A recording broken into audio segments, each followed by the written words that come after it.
Les decía que hoy vamos a hablar entonces del quinto mandamiento de la ley de Dios. Dice el libro del Éxodo, en su capítulo 3, no quites la vida del inocente y justo, porque la vida humana ha de ser respetada porque es sagrada, ha sido creada por Dios y a nadie le es lícito destruir directamente a un ser humano inocente. Cosa diferente es la legítima defensa, ¿no, Mónica? Con la legítima defensa se toma la opción de defenderse y se valora el derecho a la vida propia o del otro, pero no la opción de matar. La legítima defensa para quien tiene la responsabilidad de la vida de otro puede también ser un grave deber. No debe suponer un uso de la violencia mayor que la necesaria. Pero puede ser, repetimos, un deber el defender a alguien que corre peligro. Las penas, que son para el remedio justamente de quien delinque, de quien ha pecado, lógicamente tienen que ser impuestas por la autoridad pública, ¿no? ¿Y qué otros objetivos tienen entonces estas penas justas? Tiene el objetivo de reparar el desorden introducido por la culpa, de defender el orden público y la seguridad de las personas y contribuir a la corrección del culpable. La pena impuesta debe ser proporcionada a la gravedad del delito. Hoy, dice el Papa Juan Pablo II en el Evangelium Vitae, solo en casos muy, pero muy raros pueden llegar a darse para que sea moralmente buena la pena de muerte. No es que la Iglesia la prohíba terminantemente, pero sí nos dice que hoy por hoy, tal como está la realidad, es muy difícil que se den los casos, las circunstancias, porque en principio siempre hay que procurar encontrar medios incruentos, porque son más conformes a la dignidad de la persona y, evidentemente, no privan definitivamente al culpable de la posibilidad de rehabilitarse.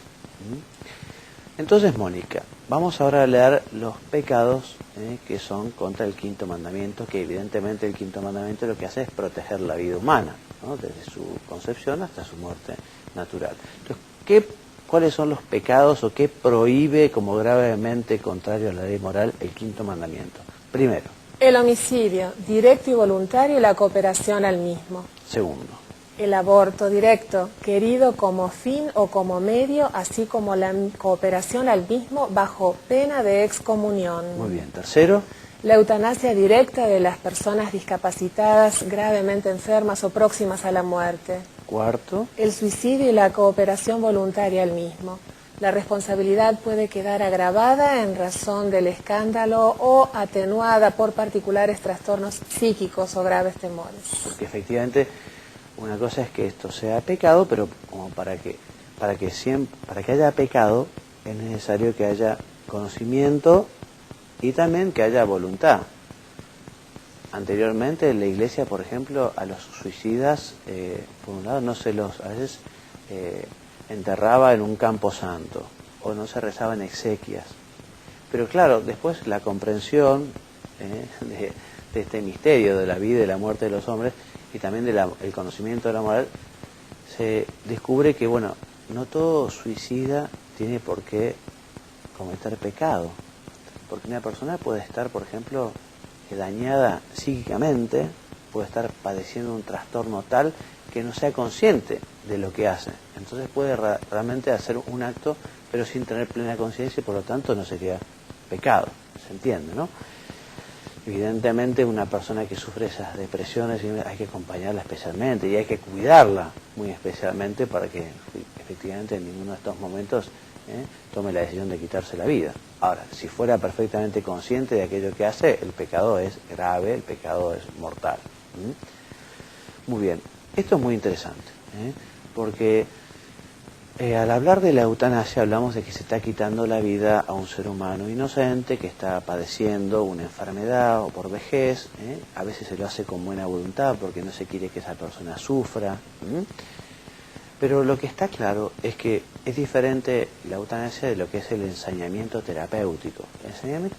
Y hablamos como ensañamiento terapéutico, digamos, esos cuidados que son extraordinarios y que ya no van a solucionar una muerte irreversible. Cuando efectivamente el diagnóstico es de que aquella persona va a morir, lo que hay que hacer es continuar dándole los medios ordinarios, pero no ensañarse, porque a veces lo mejor es justamente que esa persona encuentre paz en su espíritu, que esté junto con su familia y que realmente se prepare para ese momento decisivo que es el paso de la vida con minúscula a la vida con mayúscula. Por eso, son legítimos el uso de analgésicos, no destinados a causar la muerte, pero justamente este encarnecimiento terapéutico, que se trata justamente de la utilización de tratamientos médicos desproporcionados y sin esperanza razonable de un resultado positivo. La sociedad debe proteger a todo embrión. Ya es una persona, ya es vida, ya es un ser humano. Justamente el primero de los derechos es el derecho a vivir. El derecho más humano, podríamos decir, es justamente el de dejar nacer a una persona, dejar que una persona viva, porque el embrión es una persona. Mónica, cuando el Estado no pone su fuerza al servicio de los derechos de todos y en particular de los más débiles, entre los que se encuentran los concebidos y aún no nacidos, quedan amenazados los fundamentos mismos de un Estado de Derecho. Así es. Y si está mal matar a una persona, también está mal, y tiene que ver con este mandamiento, lo que se llama el escándalo. Que el escándalo consiste justamente en inducir a otro a obrar mal, inducir a otro a pecar. Si se induce deliberadamente a otros a pecar gravemente, se comete una culpa grave. Dentro de este mandamiento también están las obligaciones respecto del cuidado de la propia salud. Pero, Mónica, ha de evitarse el uso de estupefacientes que causan gravísimos daños a la salud y a la vida humana, y también el abuso de los alimentos, del alcohol, del tabaco y de los medicamentos. Muy bien. Si se experimentara con personas, habría que tener un cuidado especialmente particular para justamente que esa vida no corra riesgo y respetar justamente la dignidad de la persona. Por eso siempre se hará con el consentimiento de aquella persona, el que se le pide, ¿no?, que se quiere investigar o se quiere estudiar. Repetimos, siempre que esté al servicio del bien integral de la persona, de la sociedad, sin riesgos desproporcionados para la vida y la integridad física y psíquica de aquel sujeto. Bien, respecto del trasplante de órganos, Mónica, ¿qué dice el compendio? Es moralmente aceptable con el consentimiento del donante y sin riesgos excesivos para él. Para la donación de órganos después de la muerte hay que contar con la plena certeza de la muerte real. Exactamente. Y son prácticas contrarias a la integridad corporal de la persona, los secuestros de personas, la toma de rehenes, el terrorismo, la tortura, la violencia y la esterilización directa. También las amputaciones y mutilaciones de una persona, salvo que justamente sean indispensables para fines terapéuticos, ¿no? Si una persona está sufriendo una gangrena, evidentemente hay que cortar el miembro para que esa persona pueda vivir. Bueno, los moribundos tienen derecho a vivir con dignidad los últimos momentos de su vida, sobre todo con la ayuda de la oración y la compañía de sus familiares, que procurarán también que reciban los sacramentos. Y respecto de la cremación, decimos de los que han fallecido, de los cuerpos, está permitida si se hace sin poner en cuestión la fe en la resurrección de los cuerpos. Para alcanzar la paz, esto tiene tanto que ver con el quinto mandamiento, ¿no? ¿Qué es lo que se requiere? La justa distribución y la tutela de los bienes de las personas, la libre comunicación entre los seres humanos, el respeto de la dignidad de las personas humanas y de los pueblos y la constante práctica de la justicia y de la fraternidad. Como ven, cada tema da para decir muchas cosas, ¿no?